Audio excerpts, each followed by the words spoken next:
So I thought the president's team laid out what this is really about. This is about the Democrats trying to cancel the guy that 74 million Americans voted for. They've been obsessed with this. The obsession continues, so much so that they're willing to ignore the Constitution, willing to ignore due process, and frankly, willing to ignore the facts.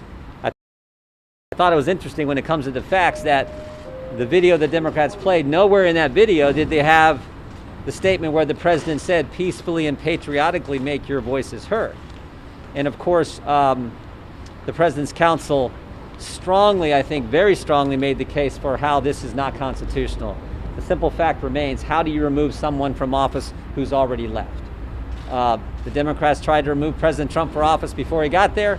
They're trying to remove him from office after he's already left. And then finally, the lack of due process in this impeachment makes Adam Schiff look like he was fair. And we all know that the president didn't get to call any witnesses in the previous impeachment.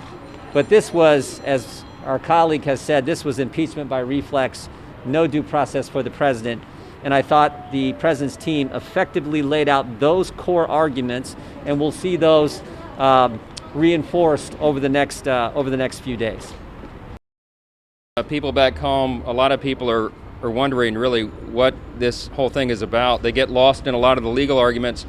I'm from Louisiana. My junior Senator Kennedy said very well, I think last night or this morning, he said, the goal of this is really about political vengeance. He said the goal is to equate 75 million Trump voters with the rioters who breached the Capitol here. And I think that was on display with the video that was displayed by our colleagues from the House. And we hope that the substantive legal arguments carry the day, because under the Constitution, they are supposed to. So that's emotional, hyperbolic language in our politics today.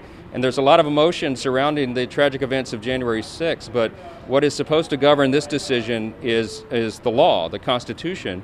And I think the President's counsel did a good job in that second half, laying out what the law says, what the actual language of the Constitution is, and hopefully at the end of the day that will govern, because otherwise we open a Pandora's box for political vengeance. If you can impeach presidents after they leave office, it sets a very dangerous trend, and especially with the nature of our politics today, it's something that I think all of us should want to avoid.